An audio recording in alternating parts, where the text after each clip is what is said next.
Hi everyone, I hope you're doing well today. In this video, I'm going to be reading some poems that I really enjoyed from this book, The Selected Poems of Emily Dickinson. Before I get started, maybe it'd be good to talk about who Emily Dickinson was. She was a poet in the mid-1800s in the northeastern part of the United States. She had quite a sad life, I would say. Started out very conventionally, was very sociable and really a happy child. But as time went on, she became more and more reclusive, and of course, the Civil War happened, and it was very difficult on her personally. And over time, she became more eccentric, and really, this played out very much in her poetry. Her poems are very autobiographical, and yet also focusing a lot on nature and things that are universally appealing. I really enjoy her poems. I appreciate the emotional depth in them. She is not afraid to talk about her struggles with love, with her faith, and her fears. Death was certainly something that played a big part of that, and is quite likely, a big reason that she underwent such a change in her personal life over time. So these are very heartfelt poems, very raw poems, and there's a lot of surprising words and turns of phrase in Emily Dickinson's work, which I think points to that creativity and also the eccentricity that she's known for. So yeah, I'm just going to be reading these. This may not be the most exciting video of all time, but I wasn't really sure how to review these poems besides just reading them so that you can understand what they're like. Pain has an element of blank. It cannot recollect when it began, or if there were a day when it was not. It has no future but itself. Its infinite realms contain its past, enlightened to perceive new periods of pain. Hope is the thing with feathers that perches in the soul, and sings the tune without the words, and never stops at all. And sweetest in the gale is heard, and sore must be the storm that could abash the little bird that kept so many warm. I've heard it in the chillest land, and on the strangest sea, yet never in extremity it asked a crumb of me.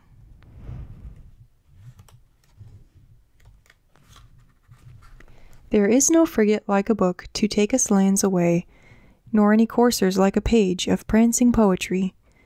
This traverse may the poorest take without a press of toll. How frugal is the chariot that bears a human soul.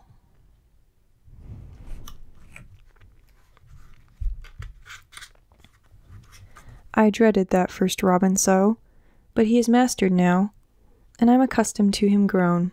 He hurts a little though. I thought if I could only live till that first shout got by, not all pianos in the woods had power to mangle me. I dared not meet the daffodils, for fear their yellow gown would pierce me with a fashion so foreign to my own. I wished the grass would hurry, so when 'twas time to see, he'd be too tall, the tallest one could stretch to look at me. I could not bear the bees should come. I wished they'd stay away. In those dim countries where they go, what word had they for me?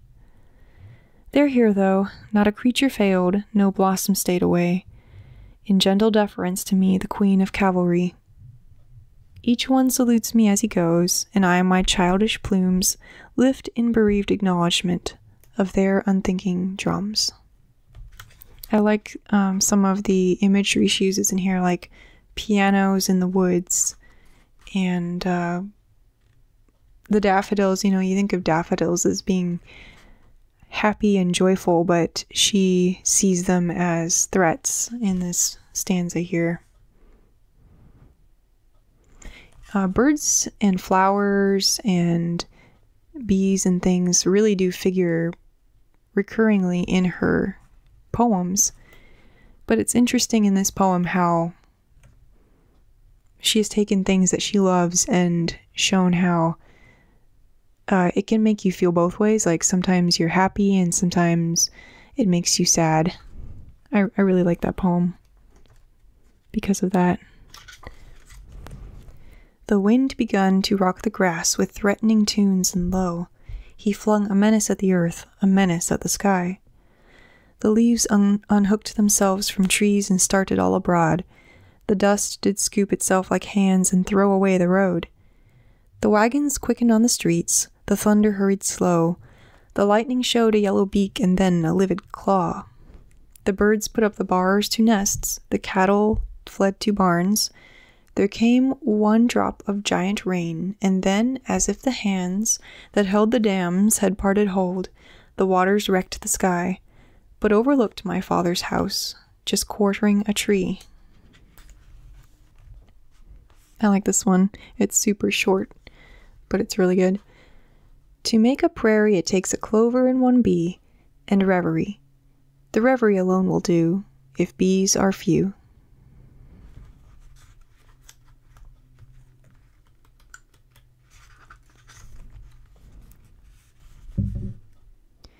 As if some little Arctic flower, upon the polar hem, went wandering down the latitudes until it puzzled came to continents of summer, to firmaments of sun, to strange bright crowds of flowers and birds of foreign tongue. I say, as if this little flower to Eden wandered in, what then? Why nothing, only your inference therefrom.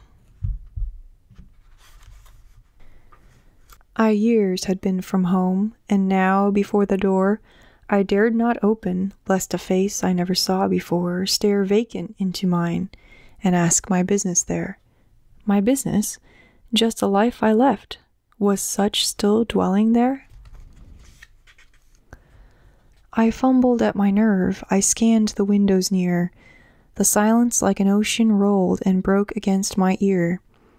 I laughed a wooden laugh that I could fear adore, who danger and the dead had faced, but never quaked before. I fitted to the latch my hand with trembling care, lest back the awful door should spring and leave me standing there. I moved my fingers off, as cautiously as glass, and held my ears, and like a thief, fled gasping from the house. I would have loved to hear someone like Basil Rathbone read that poem. I don't know if you guys have ever listened to Basil Rathbone reading Edgar Allan Poe, but you should look it up on YouTube because he really can read poetry. And I think it's kind of a dying art. I mean, I really can't read poetry that well, honestly, but there is a way to read poetry. And if you want to hear how it's done, you should listen to Basil Rathbone and Edgar Allan Poe.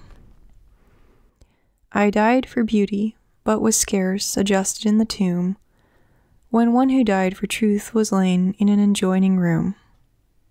He questioned softly why I failed. For beauty, I replied, and I for truth, the two are one, we brethren are, he said.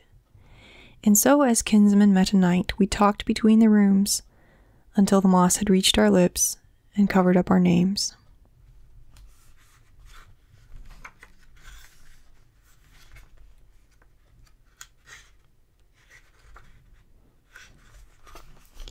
Okay, last one. After 100 years, nobody knows the place, agony that enacted there, motionless as peace. Weeds triumphant ranged, strangers strolled and spelled at the lone orthography of the elder dead. Winds of summer fields recollect the way, instinct picking up the key, dropped by memory. So I really thought this was a great collection of poems. As you can see, this is the, okay, it says Fall River Press, but I found it at Barnes & Noble. The first collection of poems I read by her was a selection that included some letters, and I thought her letters were also very good. I'll link to the post that I talked about her letters and also the podcast where I kind of went more in depth on her life. But hope you enjoyed this. Thanks for watching, and I will see you next time.